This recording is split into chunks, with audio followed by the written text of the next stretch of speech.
Ouvrons notre Bible au livre de Juge 15, Juge 15, Juge 15, vengeance de Samson sur les Philistins. Juge 15, versets 1 à 8. Samson se voit refuser sa femme, il frappe les Philistins. Versets 1 à 5. Versets 1 à 5. On ne nous dit pas beaucoup pourquoi Samson rentre dans la maison de son père sans sa femme.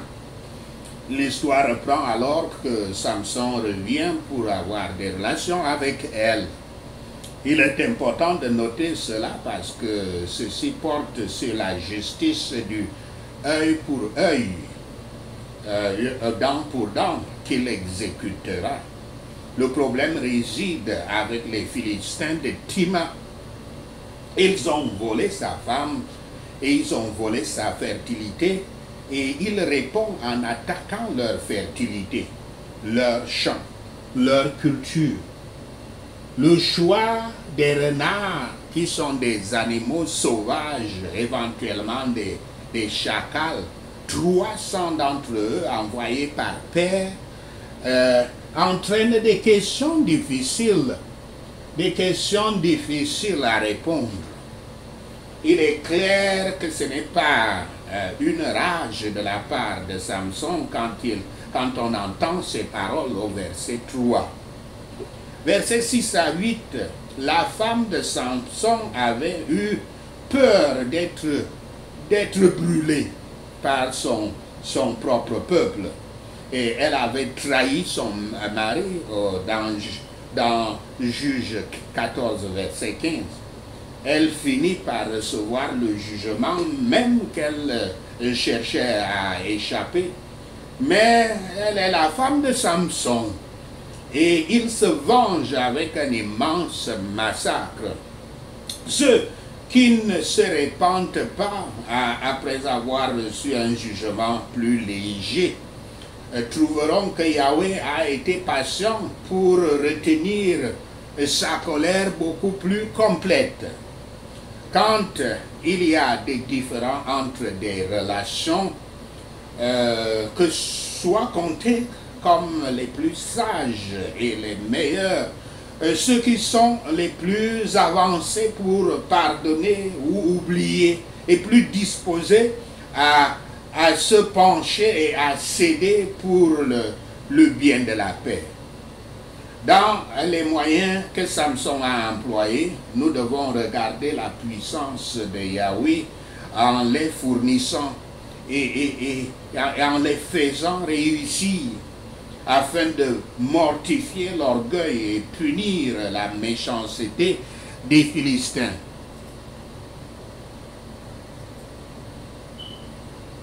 Les Philistins menacèrent la femme de Samson de la brûler, comme j'ai dit,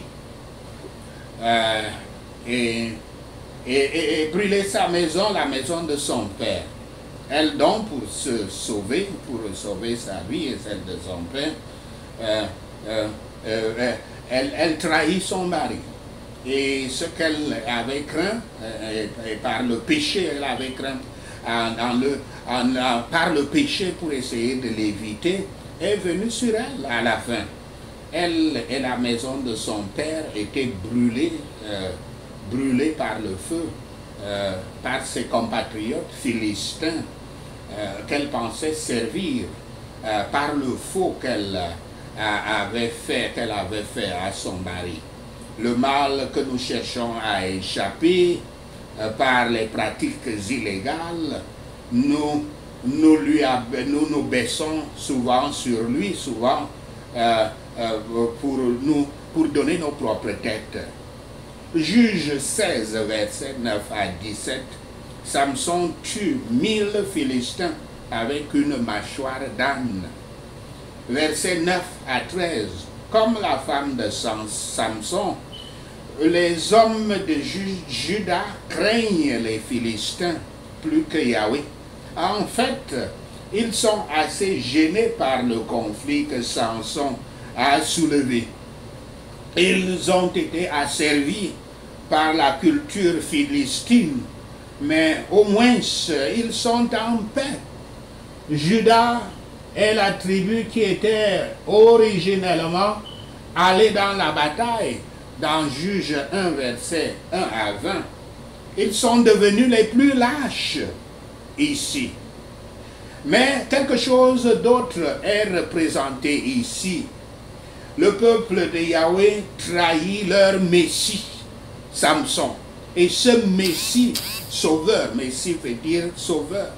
Et ce Messie l'accompagne avec un plus grand plan de jugement et de délivrance.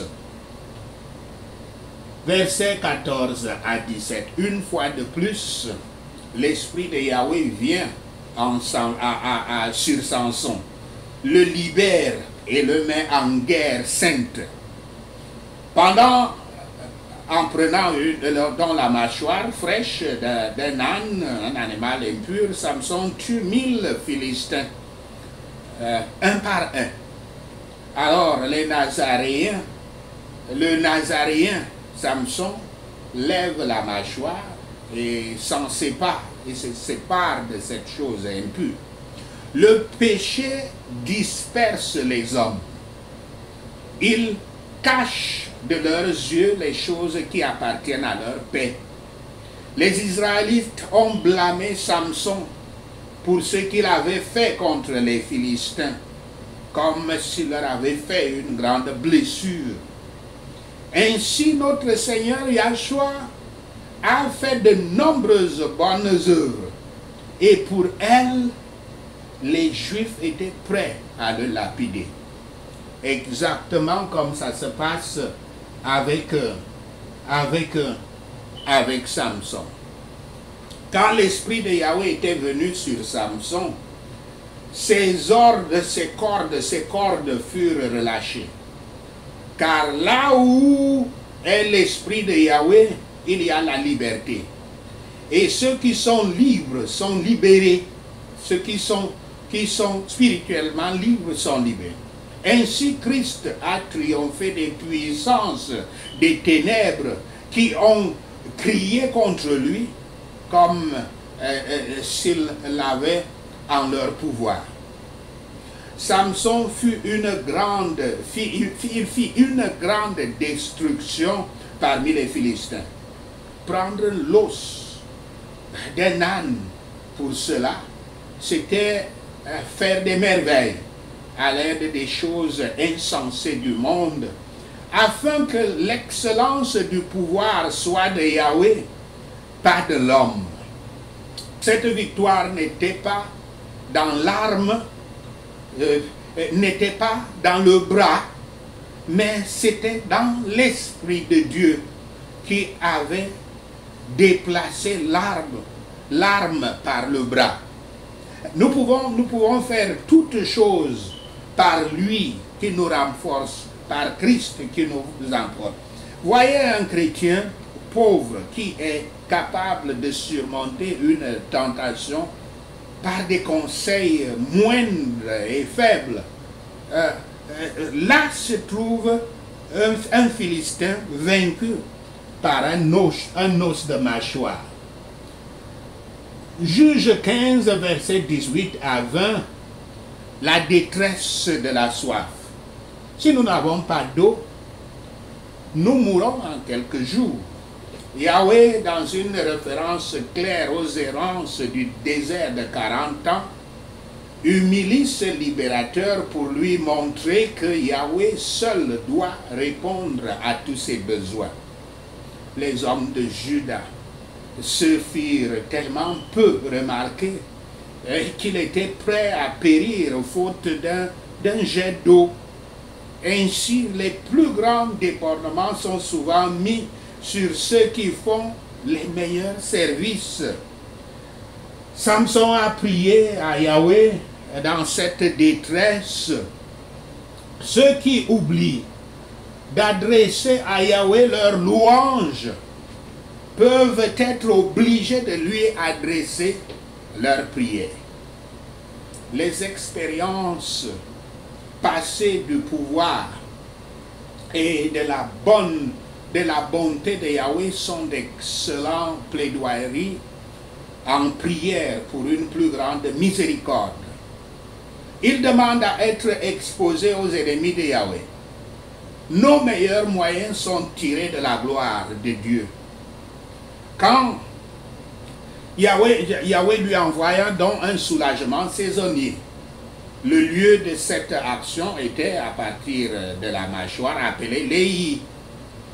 Et dans l'endroit ainsi appelé, Yahweh provoqua une fontaine soudainement et saisonnièrement ouverte au nom de Samson. Nous devrions être plus reconnaissants pour la miséricorde de l'eau. Avons-nous considéré comment nous pouvons l'épargner? Israël s'est présenté à celui qu'ils avaient trahi. Yahweh était en lui. Désormais, ils étaient dirigés par lui comme leur juge. Sachez ceci, et le Seigneur Yahweh vous bénira. Amen. Alléluia. Prions pour la vengeance de Dieu. Yahweh est un Dieu qui se venge. Ô Dieu qui se venge, brille. Merci Seigneur, au nom de Yahshua le Messie, nous prions. Lève-toi, juge la terre, paix aux orgueilleux, retourne aux orgueilleux ce qu'ils méritent, au nom de Yahshua le Messie. Seigneur Yahweh, combien de temps les méchants seront-ils joyeux? Au nom de Yahshua le Messie, je prie. Ils répandent des paroles arrogantes. Tous les méchants sont pleins de vanité, au nom de Yahshua le Messie. Ils écrasent ton peuple, Yahweh, ils oppriment ton héritage. Merci Seigneur, au nom de Yahshua le Messie. Ils tuent la veuve et l'étranger, ils tuent l'orphelin, au nom de Yahshua le Messie. Je prie. Ils disent, Yahweh ne voit pas, le Dieu de Jacob ne prend pas note. Au nom de Yahshua le Messie, je prie. Prenez garde, vous les insensés, parmi les gens, vous les insensés, quand deviendrez-vous sages? Au nom de Yahshua le Messie, nous prions. Yahweh connaît tous les plans humains. Il sait qu'ils sont futiles.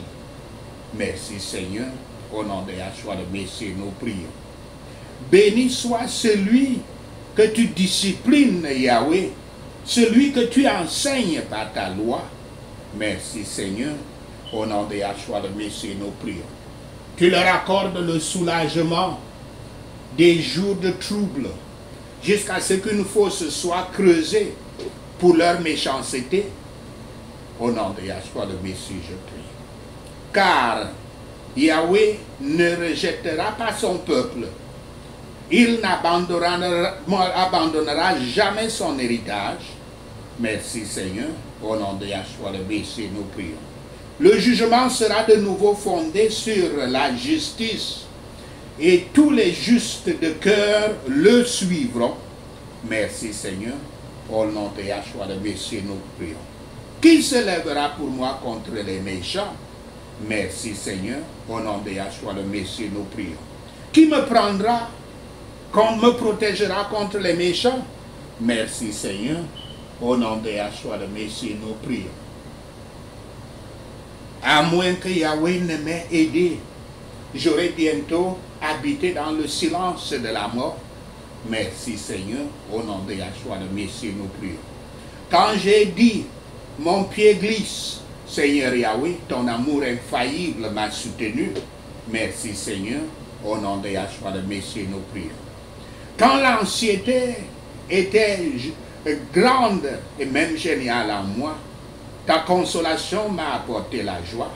Merci Seigneur, au nom de Yahshua le Messie, nous prions. Le trône corrompu ne peut être allié avec toi, un trône qui entraîne la misère par ses décrets. Merci Seigneur, au nom de Yahshua le Messie, nous prions. Les méchants se groupent contre les justes et condamnent les innocents à mort. Merci Seigneur, au nom de Yahshua le Messie. Je prie. Mais Yahweh est devenu ma forteresse, Et mon Dieu, le rocher dans lequel je me réfugie. Merci Seigneur. Au nom de Yahshua le Messie, nous prions. Il leur fera payer pour leurs péchés et les détruira pour leur méchanceté. Merci Seigneur. Au nom de Yahshua le Messie, nous prions. Yahweh notre Dieu les détruira. Merci Seigneur. Au nom de Yahshua le Messie, nous prions. Merci Seigneur Yahweh d'avoir entendu nos prières. Merci Yahweh pour tes réponses à nos prières. Seigneur, nous te rendons gloire, nous te louons, nous t'adorons. Au nom de Yahshua le Messie, nous prions. Amen.